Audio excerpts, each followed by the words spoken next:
നമസ്കാരം. റാഫ്റ്റോക്ക് ഫുട്ബോളിലേക്ക് അവർക്കും സ്വാഗതം. ഒളിമ്പിക്സ് ഫുട്ബോളിൽ കരുത്തരായ സ്പെയിനു പരാജയം. ഗ്രൂപ്പ് സ്റ്റേജിലെ അവസാന മത്സരത്തിൽ ഈജിപ്റ്റാണ് അവരെ പരാജയപ്പെടുത്തിയത്. 2-1 വിജയിച്ചുകൊണ്ട് ഈജിപ്ത് ഗ്രൂപ്പ് സിയിൽ 1-ാം സ്ഥാനത്ത് ഫിനിഷ് ചെയ്തു. 3 കളികളിൽ നിന്ന് 2 വിജയം, 1 സമനില. ഈജിപ്തിന് 7 പോയിന്റ്. 3 കളികളിൽ നിന്ന് 2 വിജയവും 1 തോൽവിയും. 6 പോയിന്റാണ് സ്പെയിനുള്ളത്. സ്പെയിൻ ഗ്രൂപ്പിൽ 2-ാമതായി. ഈ 2 ടീമുകളും ഇപ്പോൾ ക്വാർട്ടർ ഫൈനലിലേക്ക് യോഗ്യത ഉറപ്പാക്കിയിട്ടുണ്ട്.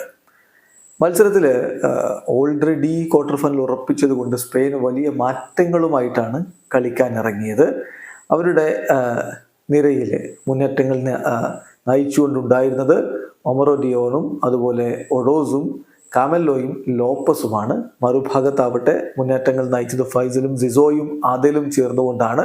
ആദേലാണ് ഇപ്പോൾ 2 ഗോളുകൾ ഈജിപ്തിനായിട്ട് നേടിയത്. ഇബ്രാഹിം ആദേലിൻ്റെ 2 ഗോളുകളുടെ ബലത്തിലാണ് സ്പെയിനിനെ അവർ പരാജയപ്പെടുത്തിയിരിക്കുന്നത്. കളിയുടെ തുടക്കത്തിലൊക്കെ ആധിപത്യം സ്പെയിന് തന്നെയായിരുന്നു.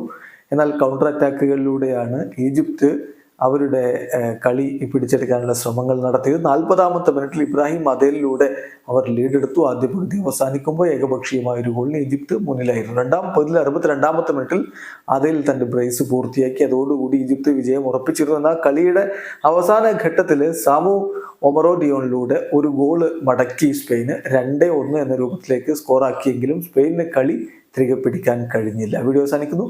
ഫുട്ബോൾ ലോകത്ത് കൂടുതൽ വിശേഷങ്ങളുമായി റാഫ്റ്റോക്സ് വീണ്ടും എത്താം.